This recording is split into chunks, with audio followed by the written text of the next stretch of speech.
Bonsoir Aris, comment vas-tu?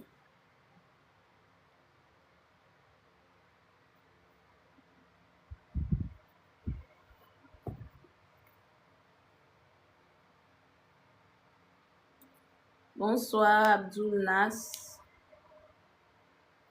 Bonsoir à toutes. Je vais super Aris. Alors la thématique de ce soir porte sur la culpabilité. Nous allons parler de la culpabilité conditionnée. C'est de ça que nous allons parler ce soir. La culpabilité conditionnée.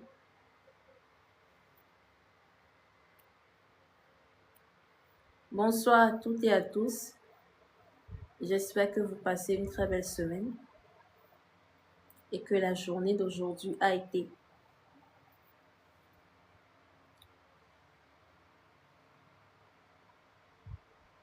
Ce soir, nous allons parler de la culpabilité. La thématique, c'est la culpabilité conditionnée. Concrètement, quel rôle joue la culpabilisation dans la vie d'une personne éveillée?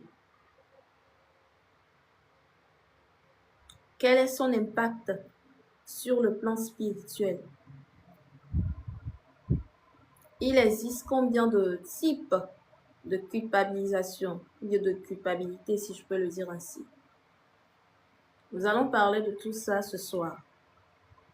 Et si vous avez des questions, veuillez les préparer, les écrire, déposer à la fin du live, du moins à la fin de mon développement. Vous aurez l'opportunité de monter pour ceux qui voudront monter et de poser pour ceux qui ne voudront pas monter dans les commentaires vos questions. Donc, nous allons commencer. Alors déjà, c'est quoi la culpabilisation ou bien la culpabilité? C'est quoi? Généralement, nous nous culpabilisons après avoir vécu une situation que nous croyons, en tout cas, mauvaise, ou après un jugement extérieur. Une personne nous a dit, ah, tu sais, tu as mal fait, tu es une mauvaise personne, tu devais faire comme ça, pourquoi tu as fait comme ci, pourquoi tu as fait comme ça? Bonsoir, Soucet. Des jugements extérieurs ou même des jugements que nous nous portons. Oui, nous avons tendance à nous juger. C'est après ça que nous nous culpabilisons. Donc, comprenez que la culpabilisation est une émotion. C'est un sentiment, un ressenti. Ah tiens, je ressens de la culpabilisation ou je ressens de la culpabilité.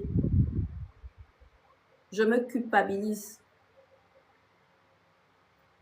Je me sens coupable. Parce que vous savez que quand on entend parler de culpabilisation, coupable,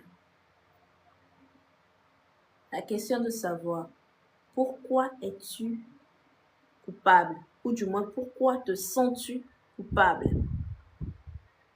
Pourquoi t'identifies-tu à cette émotion? Pourquoi tu reconnais que tu es coupable? Tu dois te poser ces questions. C'est très important. Alors, de par mon expérience, j'ai compris qu'il existe deux types de culpabilisation ou de culpabilité. Prenez ce que vous voulez. Il y a la culpabilité conditionnée, ce qui est très fréquent, et la culpabilité consciente. Deux formes de culpabilité, conditionnée et consciente. C'est les deux culpabilités qui existent selon moi. Nous allons prendre la première culpabilité, la culpabilité conditionnée. Lorsque vous entendez le mot conditionné, vous savez en même temps que ça commence par quelque part. Je vous ai toujours dit, lorsque vous vous incarnez, vous vous faites programmer par l'éducation que les parents vous donnent. Chez nous, il faut faire comme ça. Chez nous, ceci c'est mauvais. Chez nous, en tant qu'aîné, tu dois être comme ça. Chez nous, en tant que Benjamin, tu dois faire comme ça. Chez nous, ci, chez nous, ça. Tu fais quelque chose, on te dit ce n'est pas bien. Tu fais ceci, on te dit c'est bien. On te programme à comment vivre dans ce monde. On te programme selon leurs croyances. On te programme afin de développer ton identité égotique. Tu comprends? Mais en tant qu'une personne éveillée, tu sais que tu dois te déprogrammer afin de te reprogrammer. Je répète, tu te dois de te déprogrammer afin de te reprogrammer. C'est très important.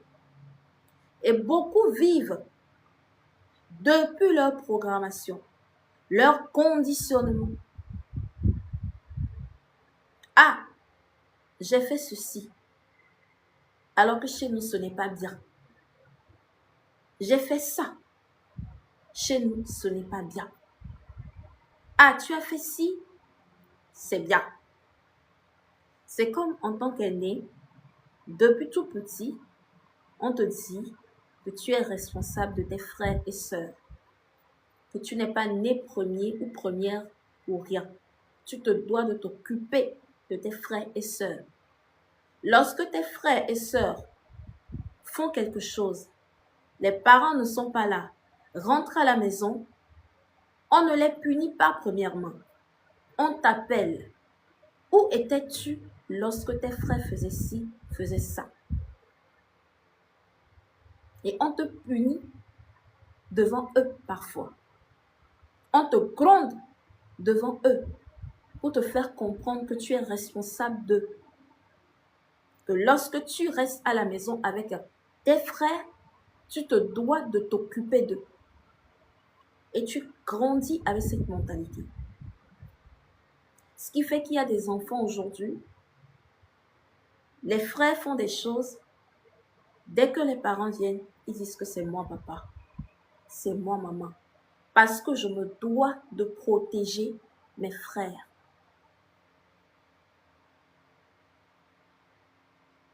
Ce sont des programmations. Mais en tant qu'une personne éveillée, tu sais que tes frères sont responsables de leurs actes. Que chacun se doit de faire face à ses actes. Oui. Parce que beaucoup ont grandi avec cette mentalité. Au point où, lorsqu'ils prendront le temps d'analyser leur vie, ils vont se rendre compte qu'en réalité, ils n'ont pas vécu. Ils ont vécu pour leurs frères. Lorsqu'ils gagnent un peu, c'est partir partager ça aux frères et sœurs. Ils ont du mal à penser à eux-mêmes. Ils sont toujours dans cette mentalité, je dois, c'est mon devoir. Et lorsque la petite sœur, par exemple, appelle le grand frère pour demander quelque chose, et le grand frère se sent, ou du moins remarque, qu'il n'est pas dans la capacité d'offrir ça, il commence par s'en vouloir.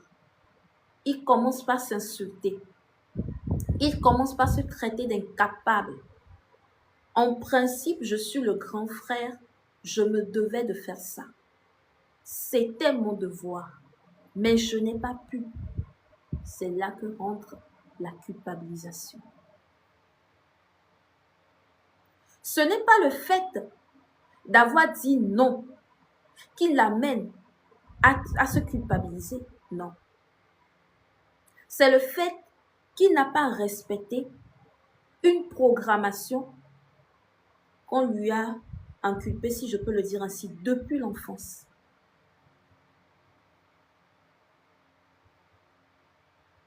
C'est ce qui le fait mal.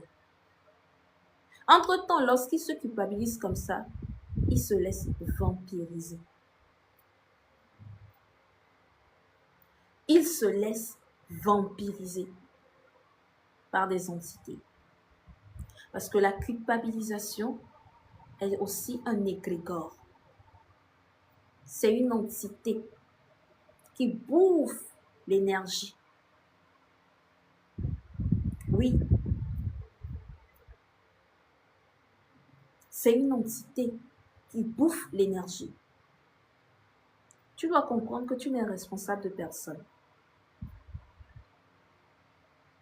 Tant que toi-même, tu ne t'es pas levé, aller prendre quelqu'un pour venir déposer chez toi et dire que je m'occupe de cette personne, sache que tu n'es responsable de personne.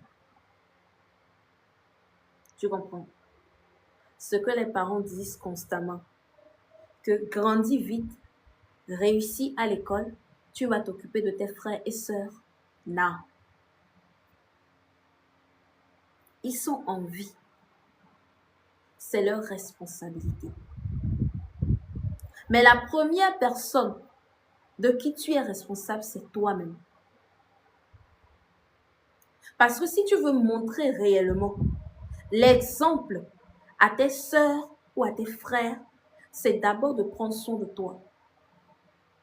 Sois l'exemple vivant. Ne les amène pas à croire que mon grand frère évolue, mon grand frère a un boulot, donc je n'ai rien à craindre. Je peux rester là. Même si j'échoue, il va payer. Il est là pour ça. Il est responsable de nous. Non. Tu dois savoir te choisir. Tu dois savoir poser les limites. Tu dois savoir dire non. Tu dois savoir dire non. Parce qu'il y a des parents qui passent par la manipulation émotionnelle. Il y a des parents qui pensent que j'ai mis au monde, je m'occupe de mon enfant, il grandit et il vient me rembourser ce que j'ai fait pour lui. Il s'occupe de moi en retour. Non. Lorsqu'on met au monde un enfant, on accepte accueillir une âme. On accepte guider une âme. Et on se doit de prendre les responsabilités qu'il faut. Demande-toi, depuis que j'ai mis au monde cet enfant, qu'est-ce qu'il m'apprend? Qu'ai-je appris depuis que cet enfant est né? Il y a des parents qui diront que mon enfant m'a appris la gestion de mes émotions. Avant, j'étais très impulsive. Je cassais les choses. Mais depuis que j'ai mis au monde, il y a quelque chose en moi qui s'est calmé. Et même lorsque mon enfant fait des actes ou bien fait des erreurs ou un truc de ce genre, j'ai du mal à réagir comme je réagissais avant. Cet enfant est en train de t'amener à travailler sur ta maîtrise de soi. Il y a des parents qui vont te dire que avant, j'étais une grande dépensière ou un grand dépensier. J'aimais dépenser de l'argent n'importe comment. Mais depuis que j'ai mis au monde cet enfant, ou cet enfant est venu, j'ai commencé par apprendre à économiser, à épargner. Pas seulement pour lui, mais pour moi aussi. D'autres te diront que tellement je me vois en mon enfant que je commence par comprendre certaines choses qui se passaient en moi. Tellement mon enfant reflète qui je suis, constitue mon miroir, que grâce à cet enfant, je prends conscience de certaines choses en moi que j'ignorais. Je me vois tellement en mon enfant. Et il ou elle me permet de grandir. Il y en a qui vont te dire que Mon enfant m'apprend à cultiver la douceur. Avant, je n'avais pas cette capacité. Mais grâce à cet enfant, j'ai su développer ça. Certains te diront que depuis l'arrivée de cet enfant, je suis plus disciplinée. J'ai eu à développer mes capacités de gestionnaire. Il y a plein de choses que ton enfant est en train de t'apprendre. Et c'est ça, en fait. Et pour équilibrer les choses, tu te dois d'assumer tes responsabilités. Tout ce dont il aura besoin pour évoluer, en tout cas jusqu'à un certain âge, tu te dois de lui en procurer. Mais après, ne te mets pas en tête que lorsqu'il grandira, lorsqu'il deviendra quelqu'un ou quelqu'une dans la société, il ou elle se devra de prendre soin de toi, de s'occuper de toi. Ou carrément, si c'est une fille, qu'elle a l'obligation d'épouser un homme financièrement aisé pour vous sauver ou je ne sais pas trop quoi. Non. Il faut sortir ça de la tête. Ta fille n'est pas ta chose. Ta fille n'est pas ton instrument. Et beaucoup de parents programment leur enfant dès maintenant. Je ne veux jamais te voir avec un homme pauvre. Je ne veux jamais te voir avec un garçon comme ci. Je veux que chaque fois qu'il y aura un homme qui viendra te chercher, qu'il vienne en voiture, qu'il vienne comme ci, qu'il soit comme ça. Des programmations. Des programmations. Ce n'est pas tout le monde qui est appelé à rencontrer un homme riche, déjà fait. Il y a des gens dans leur destinée, ce qui a été écrit, c'est qu'arrivé à un moment donné, dans ton parcours, tu vas rencontrer un jeune qui se cherche aussi, ou peut-être s'est déjà trouvé, mais qui est en train de matérialiser ce qu'il a trouvé en lui. Et tu te dois de l'accompagner dans ce processus jusqu'à ce que ça se matérialise. Et vous deux, vous allez en profiter. Mais si tu te laisses conditionner, programmer par ta mère, ces hommes riches avec des voitures, tu vas en rencontrer. Parce que tu nourris déjà cette pensée-là. Mais tant qu'ils ne seront pas prévus dans ta destinée, tu seras juste un jouet pour eux. Ils vont s'amuser avec toi et après ils vont partir. Parce que tu as été programmé comme ça. Maintenant, toi qui es en train d'écouter ce que je suis en train de te dire, à partir de ce soir, tu dois commencer par te déprogrammer. Si tu te culpabilises, parce qu'actuellement, tu ressens une connexion avec un jeune qui se cherche, entre-temps, maman t'avait dit de trouver quelqu'un qui s'est déjà trouvé, alors sache que tu n'es pas dans le faux. Tant que ça résonne en toi, écoute ton intuition et avance.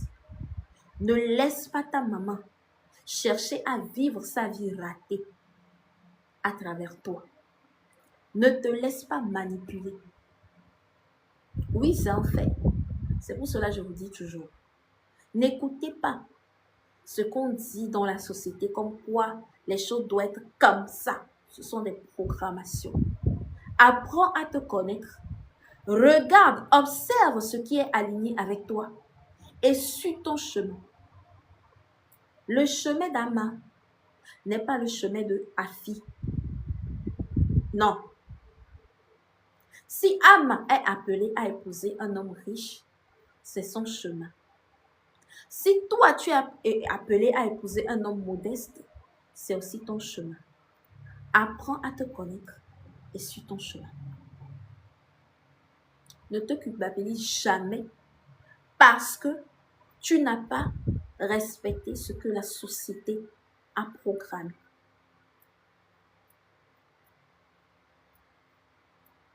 Apprends à te connaître et fais ce qui résonne en toi, pas ce qu'on a dit de faire. Raison pour laquelle chaque fois que je fais mes lives, je vous dis toujours, Ne venez pas prendre ce que je dis, que Kuna dit donc, s'il vous plaît. Écoutez ce que je dis. Prenez ce qui résonne en vous et partez. Moi, je parle depuis mon expérience. Mon expérience, ce n'est pas ton expérience. Oui, tu pourras te reconnaître dans certaines choses que je dirais, ou peut-être dans tout. C'est possible. Mais prends ce que tu dois prendre et laisse le reste. Ne suis pas qu'une. Suis ce qu'elle dit et qui résonne en toi. C'est comme ça. C'est comme ça. Beaucoup de jeunes prennent des responsabilités très tôt qui ne les appartiennent pas. Tu vois un jeune marcher dans la rue, très jeune, hein? Lorsque tu verras la personne, tu sauras que cette personne est très jeune, en train de parler seul. Des cheveux qui commencent par blanchir. Tu ne comprends pas. Il est là, il passe seul. Il y a la voiture derrière qui klaxonne, il n'entend pas. Il y a la moto qui klaxonne, il n'entend pas. Il est tellement évasif. Tu fouilles ou tu as l'opportunité de discuter avec ce dernier. Tu te rends compte qu'il n'est pas dans cet état à cause de ses propres épreuves initiatiques, non. Mais parce qu'il doit s'occuper de peut-être 5 frères ou 5 sœurs. Lui seul, il doit s'occuper de ses parents. Il doit s'occuper de ses frères et sœurs. Et entre-temps, il est en train de draguer une fille aussi de qui il doit s'occuper. Il prend des charges, il prend des responsabilités sur lui. Il ne vit pas la vie qu'il est censé vivre. Il vit la vie des autres. Ce sont des réalités aujourd'hui.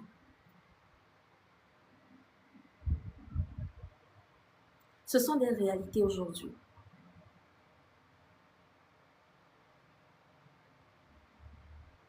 Bonsoir, Obé. Comment tu vas? Beaucoup de jeunes marchent comme des zombies dans la rue.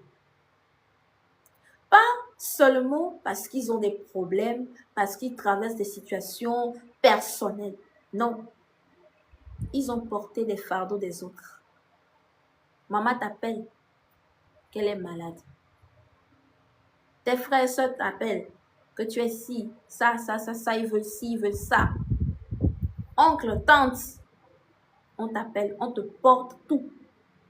Et toi aussi, tu accueilles que, parce qu'on t'a programmé depuis l'enfance que tu es l'aîné. Parfois même, tu n'es même pas l'aîné de ta famille. Hein. Merci, Obé.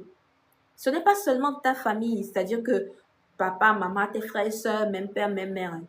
Mais on t'appelle, on te dit, est-ce que tu sais que tu es l'aîné de tous les enfants de la famille?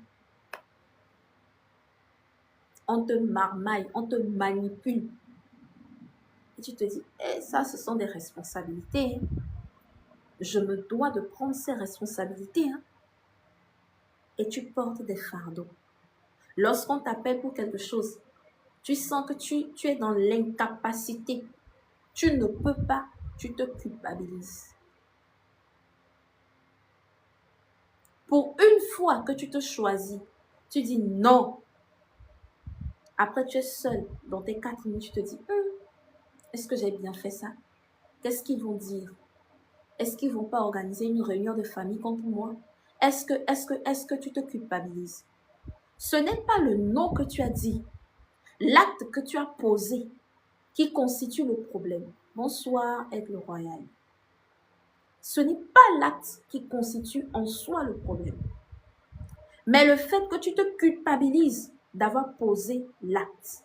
Et c'est ce qui te draine, c'est ce qui te fatigue, c'est ce qui te vampirise. Tu dois apprendre à te connaître, te choisir. Et quand tu te choisiras, tu pourras dire non sans te culpabiliser. Aujourd'hui, on nous programme à une réalité illusoire. On te dit en tant que femme, lorsque tu vas te marier, l'homme, c'est le chef de la maison, je suis d'accord. Donne la place de ton homme à ton homme. Je suis d'accord. Joue ton rôle, prends tes responsabilités. Je suis aussi d'accord. Peu importe ce que ton homme te fera, il faut accepter, supporter et évoluer.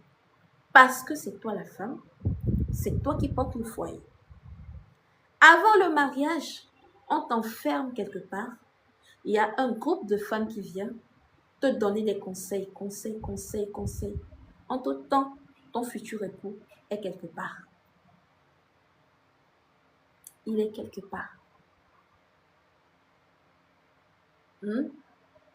Quand on t'appelle pour te féliciter, rares sont les personnes qui vont te féliciter juste comme ça. Ce seraient les mêmes conseils. Courage, hein? Ça va aller. Hein? Le foyer n'est pas facile. Hein? Courage. Hein? Ah, ton mari, si. Mais combien parle à ton mari? Non. Et lorsque ce moment vient et ton mari commence par te violenter, lorsque tu cherches ou tu chercheras à extérioriser tes émotions, tes ressentis, on te dira attention, tu n'as pas le droit. Qu'est-ce que ton homme a fait de mal? Il t'a juste corrigé. Ton homme, c'est ton père. Donc, si tu fais quelque chose qui n'est pas bien, il a le droit de te corriger. Et tu dois accepter ça. Tu ne dois rien dire. C'est comme ça. Et lorsque tu vas dire non, ce n'est pas possible, on va te traiter d'une femme qui n'est pas soumise, une femme irrespectueuse, et tous les noms qui iront avec. Et là, qu'est-ce qui va se passer? Les gens vont te tourner le dos. Tout le monde sera avec ton mari. Même lorsque tu partiras voir ta mère, elle va te donner des conseils pour pouvoir supporter. Mais elle ne serait pas l'oreille attentive pour te conseiller de faire ce qu'il fallait faire. Non. Et souvent, comme preuve de manipulation, on te met face à tes enfants. Tu vois ces enfants, tu vas les laisser pour qui? Qui va s'occuper de ces enfants? Tu es sûr qu'une autre femme pourra venir gérer ou prendre soin de tes enfants mieux que toi? On te reprogramme encore. Et là, tu plonges dans la peur. Cette peur t'amène à te culpabiliser. Il y a retournement de la situation. Tu es là, tu te dis, ah, maintenant je suis la risée. Tout le monde parle de moi. On me traite de tous les noms. Et ton époux aussi rentre à la maison, te dit sans cesse que tu lui as mis la honte. Que quel type de femme tu es comme ça. À cause de ça, je vais prendre une autre femme. À cause de ça, si, à cause de ça, c'est quel problème? Est-ce que c'est la première fois qu'on te frappe? Pourquoi si? Pourquoi ça? En train de banaliser et te programmer. Tu n'as pas le droit de dire stop. Tu n'as pas le droit de poser des limites. Quand tu poses des limites, pour la société, pour la programmation, pour les conditionnements, c'est mauvais. C'est pareil aussi pour les hommes. Il y a des femmes qui n'ont pas su équilibrer les deux polarités à l'intérieur d'elles. Le féminin sacré et le masculin sacré n'ont pas été équilibrés. Ce sont généralement des femmes qui sont très dans leur énergie masculine. Et elles cherchent toujours à dominer, à contrôler, très impulsives, des femmes à problème. Oui, ça existe. Ce sont généralement des femmes qui ne se connaissent pas. Elles ne savent pas qui elles sont. Elles ont soif du pouvoir. Et si on fouille bien, ce sont des femmes qui ont été blessées, qui ont été témoins de certains abus. Et se sont promis qu'elles feront payer aux hommes ce que peut-être papa a fait, ou l'oncle a fait, ou telle personne aurait fait. Et toi, au début, tu te dis, j'ai rencontré la femme de ma vie. tout va bien. À un moment donné, face à une situation, elle commence par sortir ses griffes. Elle commence par mal te parler. Elle te crie dessus. Elle gronde sans cesse. Chaque matin, on te réveille avec un problème. Ah, tiens ci, ah, tiens ça. Tu sors de la chambre, des cris à la maison. Des cris à la maison. Elle crie sur tout le monde, même sur le chien qui est à la maison. Et même le chat. Les pauvres. Eux aussi prennent les balles perdues dans la matinée. Là. Tu te lèves le matin, on te sert même le petit déjeuner. Quand tu demandes même c'est quoi le problème, elle a du mal à identifier ou à te dire concrètement que je suis énervée à cause de ci, à cause de ça. Toujours sur la défensive, toujours à gronder, toujours à crier. Ce qui fait que toi, l'homme, tu ne te sens plus bien dans ton foyer. Tu commences par fuir la maison. Lorsque tu sors du boulot, tu préfères passer du temps même parfois au boulot. En principe, au début, déjà à 18h, tu es à la maison. Mais à cause de cette situation, parfois tu rentres à la maison à 22h. Tu n'as même pas envie de manger. Parce que tu te dis que si je vais m'asseoir à la table à manger et commencer par manger, elle va venir, elle va encore commencer. Parfois, tu préfères traîner avec tes potes célibataires qui te proposent sans cesse, mon frère. On dirait que tu n'es pas heureux. Hein? Et si tu prenais une autre, cher une autre en attendant, qui dit non, peu importe la situation, il y a toujours les hauts et les bas. On te parle, on te donne plein de conseils. Tu dis non, c'est vrai que ça ne va pas, mais c'est ma femme. Je ne vais pas prendre une autre à cause de ça. Parfois, tu préfères rentrer saoulé. Et quand tu rentres saoulé, tu n'es plus conscient de qui tu es. Donc, que quelqu'un gronde, que quelqu'un crie, tu rentres tout doucement, tu vas dormir paisiblement. Le matin, toi qui te réveilles un peu tard, entre-temps, c'est ta femme qui te réveille. Monsieur, il est l'heure. Va te préparer, tu prends ton petit déjeuner, tu pars au boulot. C'est toi qui te réveilles tôt. Parce que tu ne veux pas avoir de discussion avec madame. Et là, de façon inconsciente, bien que tu joues au fort parce que tu es un homme, tu te dis tu es un homme ne pleure pas, un homme ne se plaint pas, un homme doit supporter.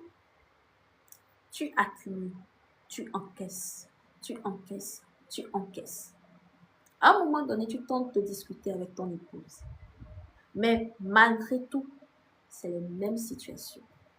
Tu décides d'appeler les parents pour avoir une réunion de famille et exposer la situation. Ah, si pas méga ou pas malheur, tu tombes sur des parents qui sont 100% d'accord avec leur fille, c'est gâté. Personne ne va chercher à raisonner ta femme. C'est normal.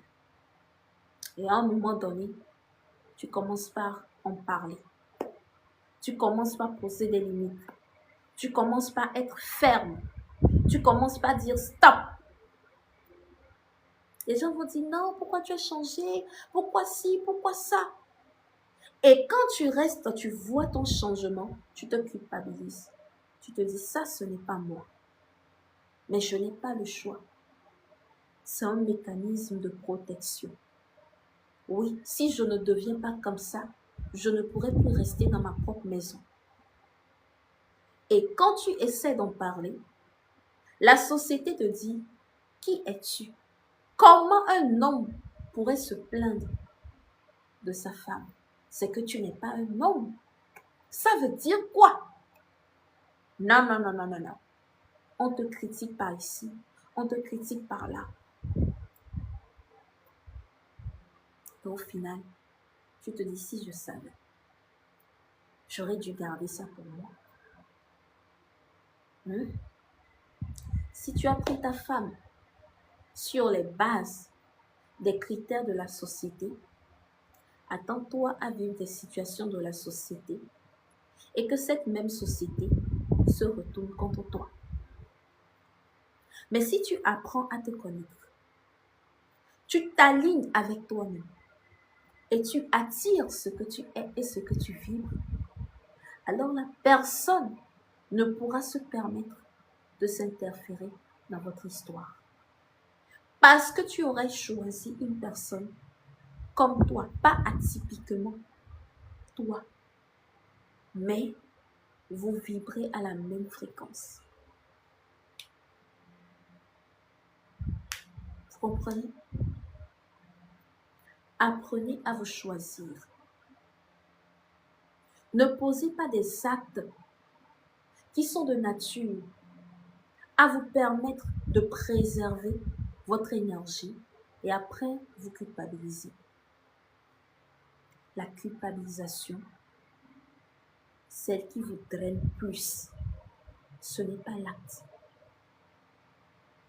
C'est comme aussi dans la religion. Tu poses quel acte? Je sais pas. Il y a quel acte là? Proposez-moi l'acte. Je cherche un exemple pour vous expliquer.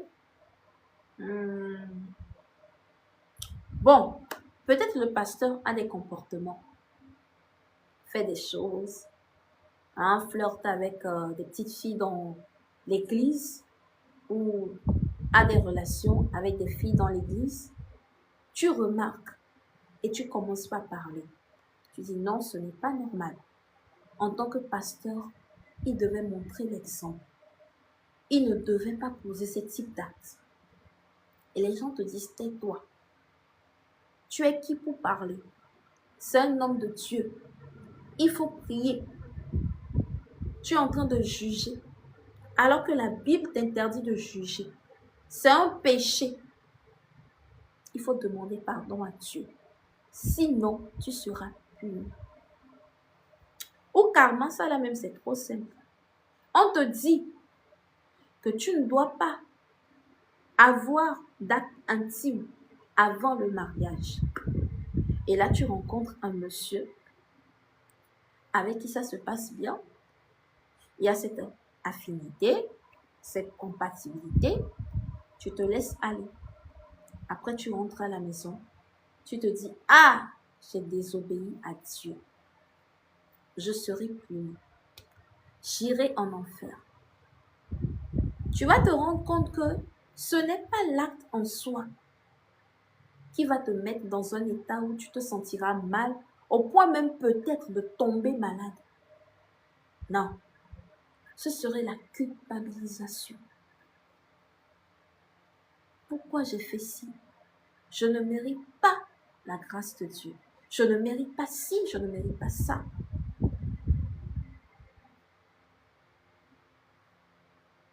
Non, ça ne doit pas se passer comme ça. Qui a dit que c'est comme ça?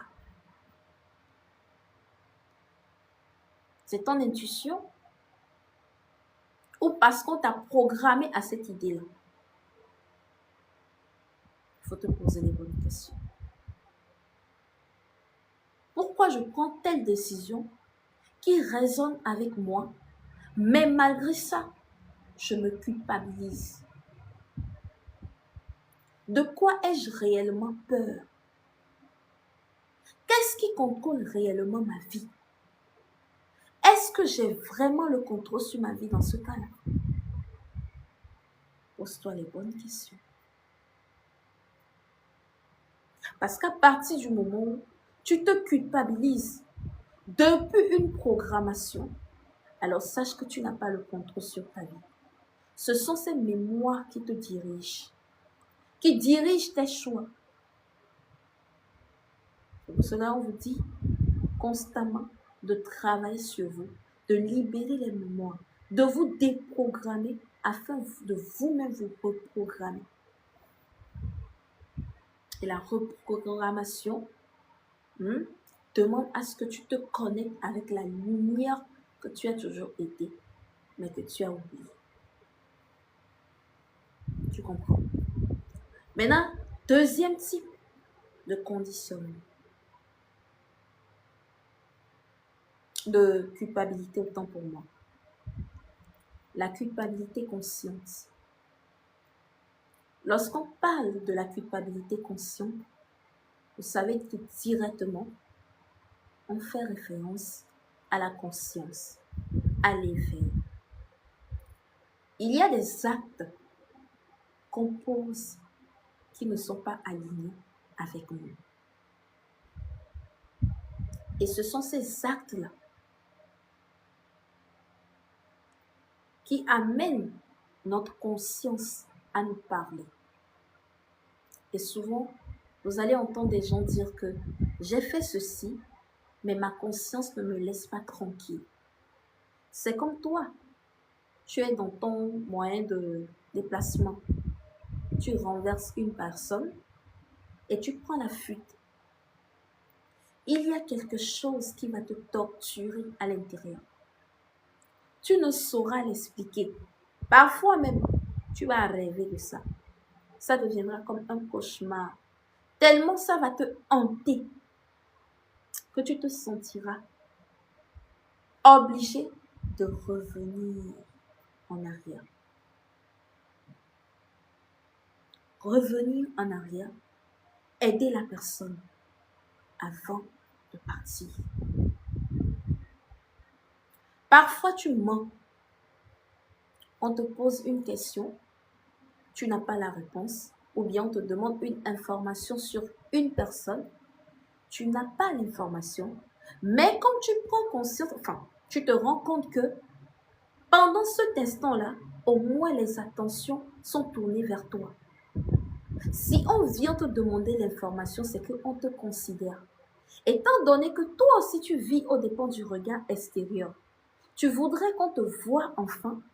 Tu te dis, si je ne dis rien, je ne serai pas spécial devant ces personnes. Donc, il faudrait que j'invente forcément quelque chose. Et là, tu inventes. Tu mens. Oui. Et après, tu ressens de la culpabilité. Il y a ta conscience qui te parle. Et si la personne finissait par la prendre? Et si c'était quelqu'un ou quelqu'une de nature à chercher à se venger? Et si? Et si demain cette personne apprenait que j'avais menti? Tu te poses plein de questions. Tu es mal à l'aise. Tu as du mal à manger. Tu as du mal à être présent dans tout ce que tu fais. Ça veut dire que tu viens de poser un acte qui n'est pas aligné avec ton essence divine, qui n'est pas aligné avec toi. C'est la culpabilité consciente. Il y a des choses naturellement qui ne sont pas alignées avec vous. Naturellement. Parce qu'à partir du moment où tu travailles sérieusement sur toi, tu ne cherches plus à plaire, tu verras que tu seras aligné avec tes décisions. Oui, c'est lorsque tu as peur d'être rejeté, peur d'être abandonné, peur d'être humilié, peur de vivre l'injustice.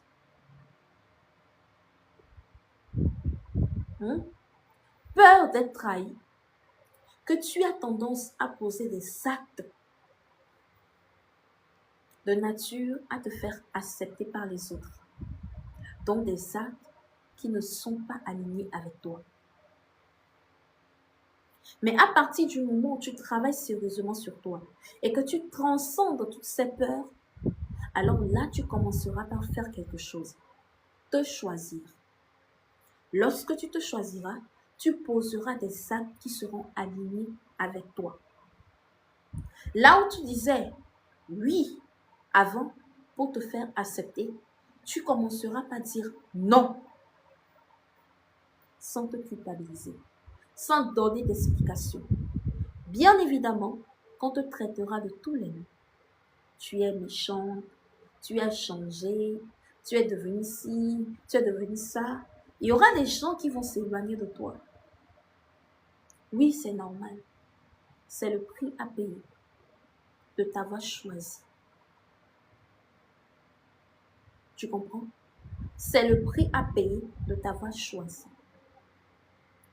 Pour pouvoir discerner si réellement il s'agit d'une culpabilité consciente ou d'une culpabilité conditionnée, à chaque fois que tu ressens de la culpabilisation, remets-toi en question. Pourquoi je me sens ainsi? Quel est réellement le message derrière mon ressenti?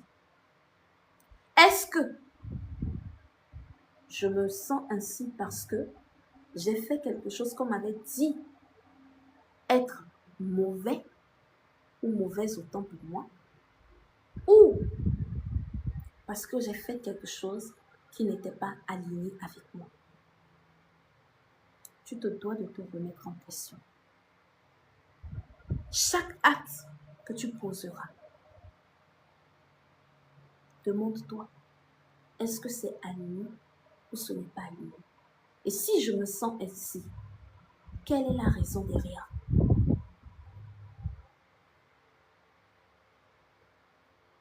Tu comprends? Parce que beaucoup périssent par faute de connaissance. Et il y en a plein qui donnent leur énergie à l'égrégore de culpabilisation. Et c'est par là que la religion vous a constamment. On crée la peur en vous. Si tu ne fais pas ça, tu seras puni. Si tu fais ci, tu seras puni. Et à force de développer cet état d'être, cette mentalité, tu plonges constamment dans la culpabilisation. Dans la spiritualité authentique, on vous dit, le bien et le mal n'existent pas. Tu dois être juste. Quand tu veux être une bonne personne, tu seras pitié. Une personne qui cherche à être une bonne personne ne fait rien parce qu'elle veut vraiment aider. Non. Elle fait parce qu'elle a besoin d'être vue, d'être acceptée, d'être validée. Une personne qui choisit d'être une mauvaise personne, c'est cette personne qui aussi va à l'encontre de sa nature profonde et choisit de s'auto-saboter, comme la première personne. Mais une personne qui choisit d'être juste est une personne qui se choisit et qui s'aligne avec sa véritable nature. Donc, ne cherche ni la validation, ni à plaire à qui que ce soit. Et pour être cette personne juste, ce n'est pas seulement le dire dans la bouche, non. Il faut l'incarner. Il faut l'incarner. Tu dois sortir de l'émotion. Si tu es une personne manipulable, sache très bien que tu ne pourras pas être une personne juste. Tu vas toujours vouloir être une bonne personne ou toujours vouloir être une mauvaise personne, peut-être pour te venger.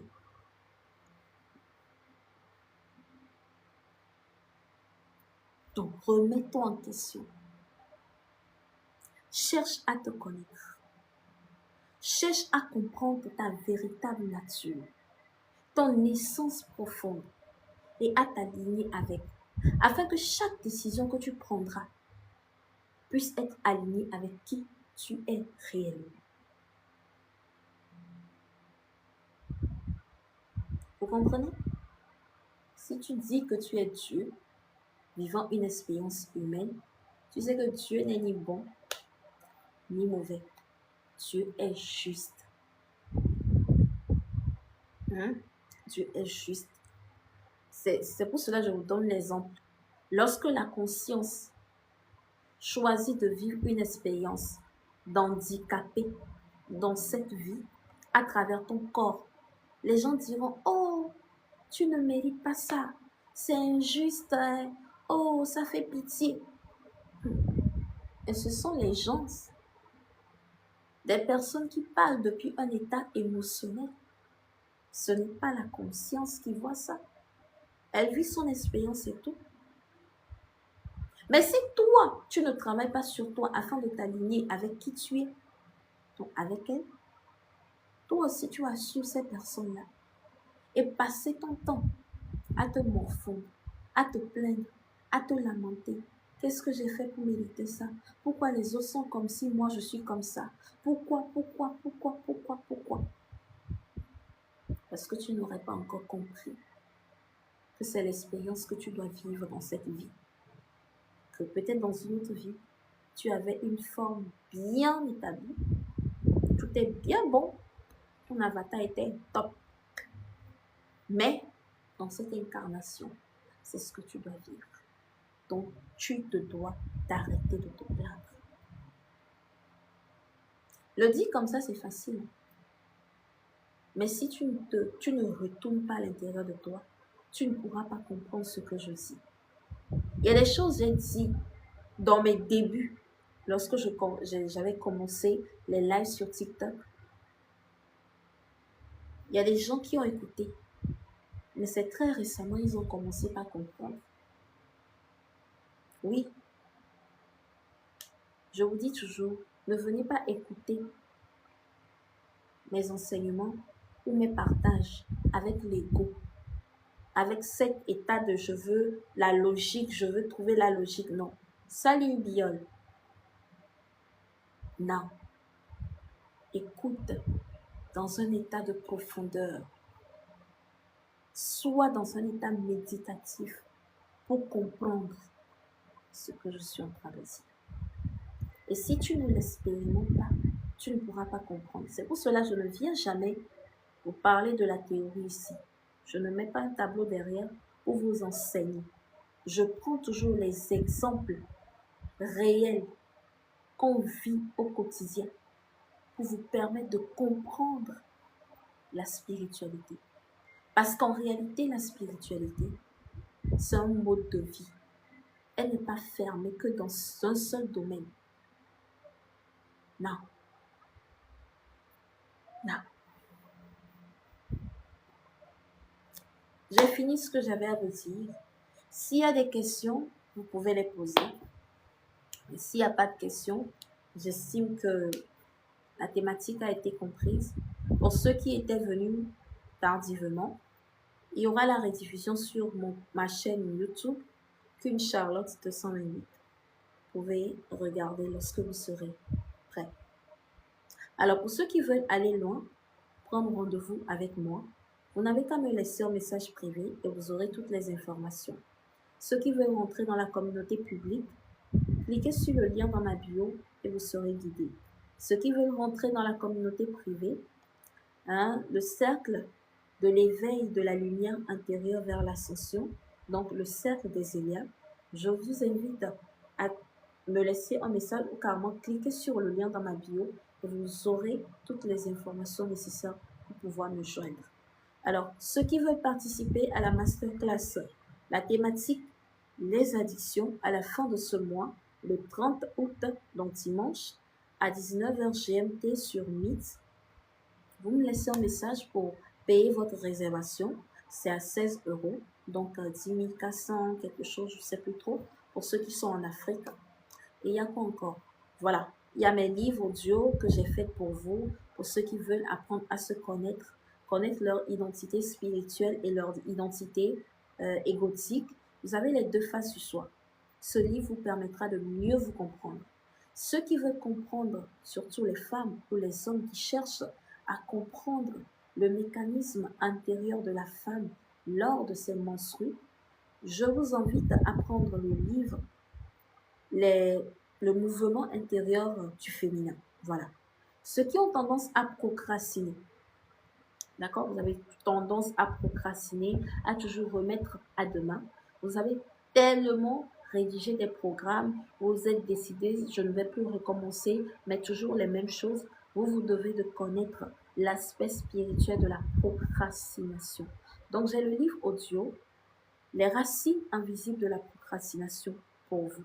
Pour les avoir, Vous n'avez qu'à cliquer sur le lien dans ma bio, mon lien Linktree, ou carrément vous me laissez un message privé et je vous donnerai toutes les informations nécessaires.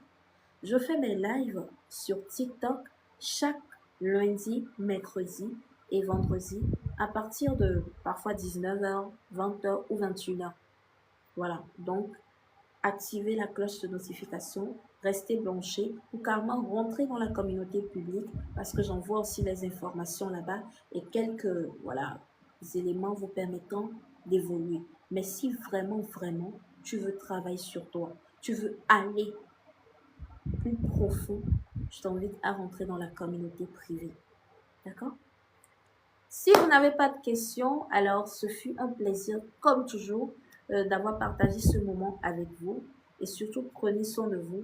On se retrouve le vendredi pour une nouvelle thématique que je viendrai partager avec vous et je recevrai avec plaisir vos questions. Prenez soin de vous et belle suite de soirée.